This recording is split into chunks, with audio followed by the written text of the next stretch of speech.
Assalamualaikum warahmatullahi wabarakatuh. Alhamdulillahirrahmanirrahim. Kita bertemu kembali dalam mata kuliah ilmu hadis. Kali ini kita akan berdiskusi mengenai ilmu tahrij al-hadis.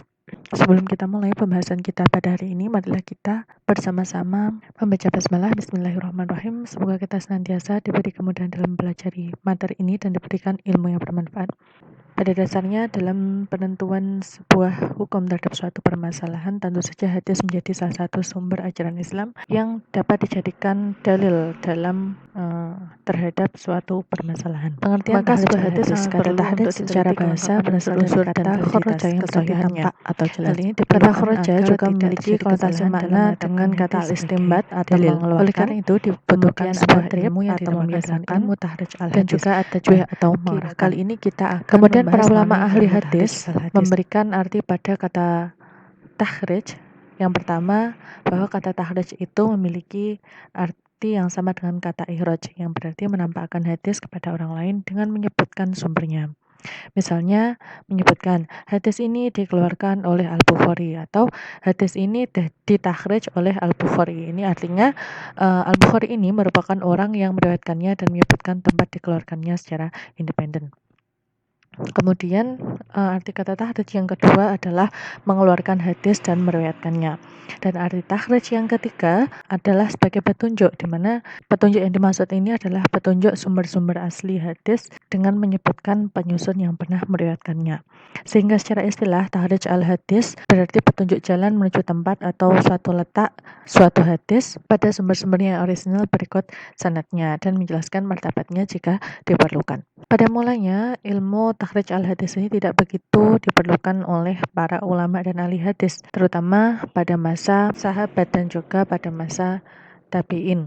Dikarenakan pada saat itu orang-orang masih memiliki hubungan yang cukup erat dengan sumber hadis aslinya, sehingga tidak kesulitan dalam menjelaskan sumber hadis dalam rangka menjelaskan validitasnya. Namun beberapa abad kemudian para ulama hadis mulai merasa kesulitan untuk mengetahui hadis dari sumber aslinya, sehingga mereka merasa perlu untuk melakukan tahrij hadis, di mana tahrij hadis ini sangat bermanfaat dalam menentukan apakah sebuah hadis itu valid atau tidak, terutama ketika hadis tersebut digunakan dalam bidang syariah, tafsir dan sejarah serta cabang-cabang ilmu agama yang lainnya.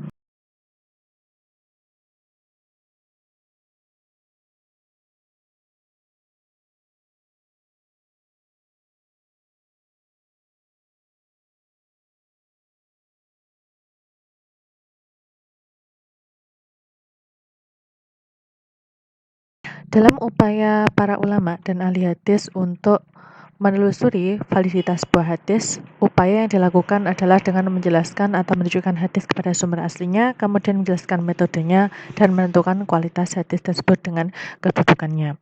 Jadi ini adalah proses sederhana daripada sebuah tahrij hadis. Kemudian dari hasil upaya tersebut muncul kitab-kitab tahrij, di antaranya adalah kitab yang terkenal dengan Fawaid al-Muntakhabah al-Shahah karya Abu Qasim al-Husaini. Kemudian ada juga kitab Tahrij al-Fawaid al-Muntakhabah al-Shahah wal-Gharib karya Abu Qasim al-Mahrawani. Lalu bagaimana sebenarnya sebuah hadis itu ditahrij? Nah, tahrij hadis dilakukan dengan 3 proses, di mana dalam proses tahrij hadis ini tentu saja akan melibatkan cabang keilmuan hadis yang lainnya seperti ilmu jarh wa ta'dil yang sudah kita pelajari pada materi sebelumnya.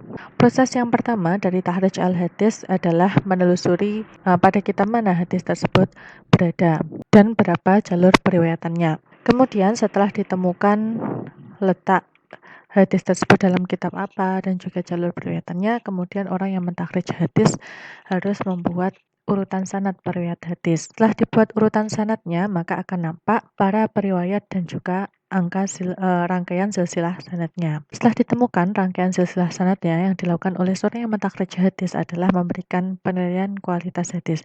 Nah, disinilah cabang ilmu hadis yang lain akan berperan, seperti jarh wa ta'dil. Dalam memeriksa sambungan sanad dan reputasi para periwayat, ilmu jarh wa ta'dil akan menentukan apakah periwayat itu thiqah atau tidak. Kemudian dari adanya reputasi para periwayat dapat diketahui apakah hadis itu sahih atau tidak. Sehingga proses takhrij al-hadis ini tidak hanya sebagai ilmu yang independen, melainkan takhrij al-hadis ini juga berkaitan dengan ilmu hadis yang lainnya. Ketika meneliti sebuah hadis atau mentakhrij sebuah hadis, hadis tersebut harus diambil atau ditakhrij dari sumber-sumber asli hadis, yaitu yang pertama kitab-kitab hadis yang dihimpun sendiri oleh pengarangnya dan lengkap sanadnya sampai kepada Rasul, seperti Kutubus Sittah, kemudian Muwatta, kemudian Musnad Ahmad dan sebagainya.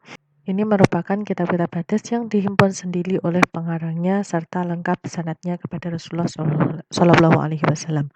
Nah, kemudian hadis yang diteliti juga diambil atau ditakhrij dari kitab-kitab hadis pengikut kitab hadis pokok. Kitab hadis pokok yang dimaksud ini adalah kitab hadis yang dihimpun sendiri oleh pengarangnya tadi, yang lengkap sanadnya seperti Kutubus Sittah, Muwatta, Musnad Ahmad. Nah, sedangkan kitab hadis pengikutnya adalah kitab Al-Jami'u Baina Shahihain, kemudian Tahdhibus Sunnah Abu Dawud karya Al-Munziri, kemudian ada kitab Tuhfatul Asyraf fil Ma'rifatil Atraf karya Al-Mazid. Kemudian hadis yang diteliti juga harus ditakhrij dari sumber hadis. Hadis yang diteliti juga harus ditakhrij dari kitab-kitab selain hadis seperti kitab tafsir, fikih, sejarah yang didukung dengan hadis dengan syarat hadis tersebut lengkap sanadnya. Lalu untuk apa takhrij al-hadis ini dilakukan atau untuk apa mempelajari ilmu takhrij al-hadis? Yang pertama, takhrij al-hadis sangat bermanfaat untuk mengetahui asal-usul riwayat hadis yang diteliti. Kemudian mengetahui seluruh riwayat bagi hadis yang diteliti dan mengetahui ada atau tidaknya syahid atau mutabi pada sanad yang diteliti. Kemudian adanya syahid atau mutabi yang kuat dapat memperkuat sanad yang diteliti. Nah, ini merupakan tujuan dan manfaat dari takhrij al-hadis.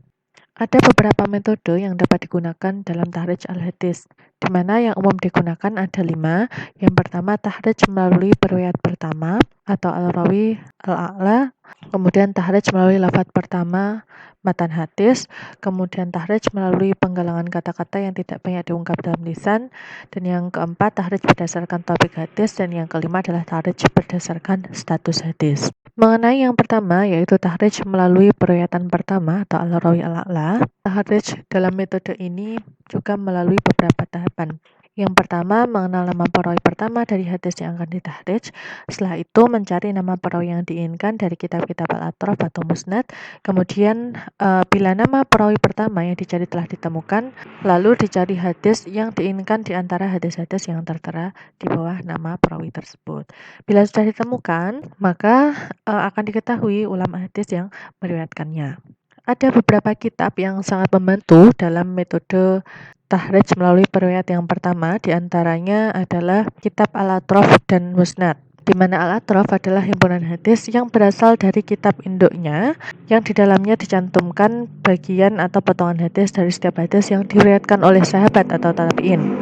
Sedangkan Musnad merupakan kitab hadis yang disusun berdasarkan nama-nama sahabat yang meriwayatkannya, di mana cara penyusunan nama-nama sahabat dalam kitab Musnad tidak sama, ada yang disusun secara alfabet dan ada pula yang disusun berdasarkan waktu masuk Islam atau keutamaan sahabat.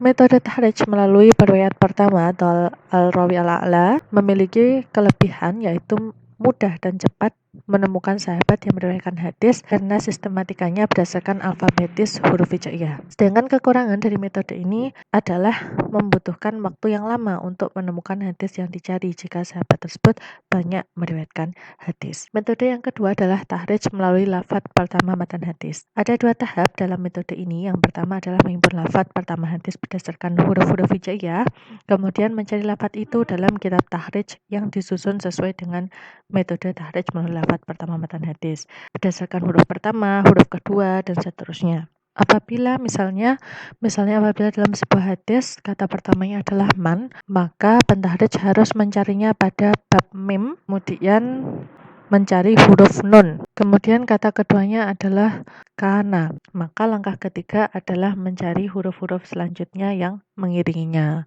Kalau lafaz keduanya kana, berarti mencari huruf kaf, dan demikian seterusnya. beberapa kitab yang membantu dalam metode tahrij melalui lafaz pertama matan hadis, yaitu kitab Jami'ul kitab Jami'ul Kabir karya Imam Suyuti, kemudian Al-Jami' Al-Azhar karya Al-Manawi, dan juga Al-Jami' Al-Shaghir min Hadis Al-Bashir An-Nadhir karya Jalaluddin As-Suyuti. Beberapa keunggulan dari metode tahrij melalui lafaz pertama matan hadis yaitu akan ditemukan hadis lain yang tidak menjadi objek pencarian dan mungkin dibutuhkan. Dan kemudian meskipun tidak hafal seluruh matan hadis, dengan lafal pertama saja seseorang dapat dengan cepat menemukan hadis yang dicari. Lalu apa kekurangan tahrij melalui lafaz pertama matan hadis? Metode ini memiliki kekurangan, yaitu apabila lafal yang dianggap awal hadis itu ternyata bukan awal hadis, maka akan sulit menemukan hadis yang dicari. Kemudian apabila terjadi penggantian lafal yang diucapkan Rasul, maka hadis tersebut juga sulit untuk ditemukan. Metode yang ketiga adalah tahrij melalui penggalan kata-kata yang tidak banyak diungkapkan dalam lisan. Metode yang ketiga ini dapat menggunakan kitab Al-Mu'jam Al-Mufahras di Al-Fat Al-Hadis An-Nabawi karya Aji Wensing yang diterjemahkan oleh Muhammad Fuad Abdul Baqi. Kitab tersebut merujuk kepada kitab-kitab yang menjadi sumber pokok hadis, yaitu Kutubus Sittah, kemudian Muwatta, Musnad Imam Ahmad, dan juga Sunan Ad-Darimi. Dalam menggunakan kitab Al-Mu'jam, yang perlu dicatat adalah pemberian kode nama yang dijadikan sumber rujukan, misalnya, dan juga penjelasan tentang kitab atau bab dan halaman kitab yang dirujuk. Misalnya Musnad Ahmad, nomor setelah rumus atau kode terdapat 2 bentuk. Nomor kecil menunjukkan jilid dan nomor besar menunjukkan halaman dari kitab yang dimaksud. Langkah dalam melakukan tahrij melalui penggalan kata-kata dengan kitab Mu'jam ini, yang pertama, mencari kata-kata tertentu dalam hadis yang akan kita tahrij. Namun, kata tersebut harus merupakan isim atau fi'il dan tidak bisa mentahrij menggunakan huruf. Misalnya fi, ma, itu tidak boleh. Nah, kemudian langkah yang kedua adalah mencari kata yang paling asing atau paling jarang digunakan. Semakin asing suatu kata itu, maka proses pentahrijannya semakin mudah. Harus kata benda atau juga kata kerja. Setelah itu, menemukan kata dasar dari kata yang akan kita pergunakan. Demikian juga apabila kata tersebut isim. Jadi kalau kata tersebut merupakan fi'il, maka kita perlu menemukan bentuk mufrad apabila isim tersebut adalah jamak. Misalnya masajidun, maka kita harus mencari isim mufrad dari kata masajidun, yaitu masjid atau masjidun. Nah, setelah mengetahui kata dasarnya, setelah itu kita merujuk pada kitab Mu'jam. Maka setelah kita merujuk pada kitab Mu'jam, kemudian kita akan mendapatkan keterangan yang diberikan oleh kitab Mu'jam tersebut dalam kitab-kitab hadis induk yang ditunjukkan. Lebih jelasnya mengenai metode ini akan saya sampaikan pada materi tersendiri. Selanjutnya, kita akan melanjutkan pada kelebihan dan kelemahan dari metode tahrij menggunakan penggalan kata yang menggunakan kitab Mu'jam ini. Kelebihannya mempercepat pencarian hadis, kemudian membatasi hadis-hadisnya pada kitab induk dengan menyebutkan nama kitab, juz, bab, dan juga halaman. Metode ini juga memungkinkan pencarian hadis melalui kata apa saja yang terdapat di dalam matan hadis. Kekurangannya, pentahrij harus memiliki kemampuan bahasa Arab beserta perangkat-perangkat ilmunya, karena di sana harus bisa membedakan fi'il, kemudian mana kata isim, mencari mufradnya, kemudian mencari dasar katanya, dan seterusnya. Kemudian kelemahannya yang lain adalah terkadang suatu hadis tidak dapat ditemukan dengan satu kata kunci, sehingga pentahrij harus mencarinya dengan menggunakan kata-kata yang lain. Metode yang keempat adalah tahrij berdasarkan topik hadis. Seorang pentahrij boleh saja tidak terikat dengan bunyi atau lafaz matan hadis yang ditahrijnya sebagaimana metode-metode yang sebelumnya. Tapi dalam metode ini, seorang yang mentahrij hadis harus berupaya memahami melalui topiknya. Dalam metode ini diperlukan kitab atau kamus yang dapat memberikan penjelasan riwayat hadis melalui topik yang telah ditentukan. Kelebihan dari kitab-kitab yang dapat membantu kegiatan tahrij berdasarkan topik sebuah hadis diantaranya adalah kitab Miftah Kunuzus Sunnah, kemudian Al-Jawami As-Sahih, kemudian Al-Mustadrak ala Sahihain, Jami'u Fawaid min Jami'il Usul wa Majma'al Zawaid.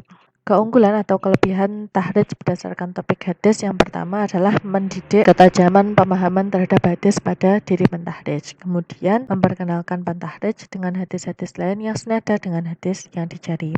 Namun metode ini juga memiliki kelemahan, diantaranya adalah kandungan hadis yang terkadang sulit untuk disimpulkan oleh pentahrij, sehingga tidak dapat ditemukan temanya. Akibatnya, tidak akan mungkin menggunakan metode ini apalagi kalau topik yang dikandung hadis tersebut lebih dari satu topik. Terkadang, kelemahan yang lainnya atau kekurangan yang lainnya dari tahrij berdasarkan topik hadis ini, terkadang pemahaman pentahrij tidak sesuai dengan pemahaman penyusun kitab. Karena penyusun kitab meletakkan suatu hadis pada topik yang tidak diduga oleh pentahrij. Metode yang kelima adalah tahrij berdasarkan status hadis. Perlu diketahui bahwa melalui kitab-kitab tertentu, beberapa ulama berupaya menyusun hadis-hadis berdasarkan statusnya, seperti hadis qudsi, kemudian hadis masyhur, hadis mursal, dan lain-lain. Di antara kitab yang disusun untuk membantu metode ini adalah Al-Azhar Al-Mutanathirah, Akhbar Al-Mutawatirah karya Suyuti, kemudian Al-Ittihafat As-Saniyah fil Hadisil Qudsiyah karya Al-Madani yang memuat hadis-hadis qudsi, kemudian Al-Maqasid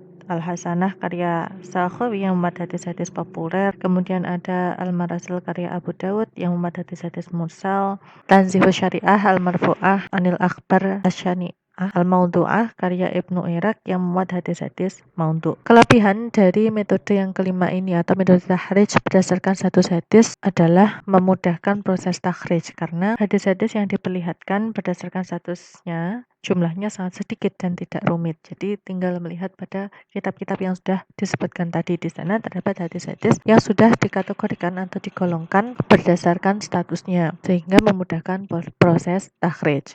Namun kekurangannya adalah terbatasnya kitab-kitab yang memuat hadis menurut statusnya. Beberapa kitab hadis yang pertama muncul adalah kitab yang dikarang oleh Khatib Al-Baghdadi pada tahun 463 Hijriah. Selanjutnya setelah itu muncul kitab-kitab lain yaitu Tahrij Al-Hadis Al-Muhaddab karya Muhammad Ibnu Musa Al-Hazim Asy-Syafi'i, kemudian ada Tahrij Hadis Tafsir Al-Kasyaf karya Jamaluddin Abu Muhammad Abdullah Ibnu Usuf Al-Zailai, kemudian ada kitab Tahrij Al-Hadis Al-Baydawi karya Muhammad Ibnu Abdurrauf dan Muhammad Humamzadah. Kemudian ada kitab Tahrij Ahadits Asy-Syifa karya As-Sayuti dan juga Tahrij Ahadits Ihya karya Zainuddin Al-Iraqi. Demikianlah materi mengenai ilmu Tahrij Al-Hadis. Dapat kita simpulkan bahwa tahrij merupakan suatu jalan yang menunjukkan tempat suatu hadis pada sumber-sumbernya yang original beserta sanadnya serta menjelaskan martabat dari hadis tersebut. Sehingga di dalam tahrij al-hadis terdapat beberapa metode digunakan, yaitu tahrij melalui periwayat pertama, kemudian tahrij melalui lafaz pertama matan hadis, kemudian tahrij melalui penggalan kata-kata yang tidak banyak diungkap dalam lisan, kemudian tahrij berdasarkan topik hadis, dan juga tahrij berdasarkan status hadis. Sehingga ada 5 cara yang digunakan untuk menggali validitas sebuah hadis dan menentukan reputasinya. Dan dalam pelaksanaan tahrij al-hadis juga melibatkan penggunaan ilmu hadis yang lain, seperti salah satunya adalah ilmu jarh wa ta'dil yang digunakan untuk menilai reputasi para perawinya. Dan itu kitab dalam proses tahrij al-hadis juga dilibatkan beberapa kitab-kitab yang sesuai dengan metode-metode dalam tahrij al-hadis. Demikian materi mengenai ilmu tahrij al-hadis yang dapat saya sampaikan. Apabila ada kekurangan dan kesalahan, saya mohon maaf. Marilah kita tutup pertemuan kita pada hari ini dengan bacaan hamdalah. Alhamdulillahirabbil alamin. Semoga bermanfaat. Allahumma barik ila waqmit thoriq. Wassalamualaikum warahmatullahi wabarakatuh.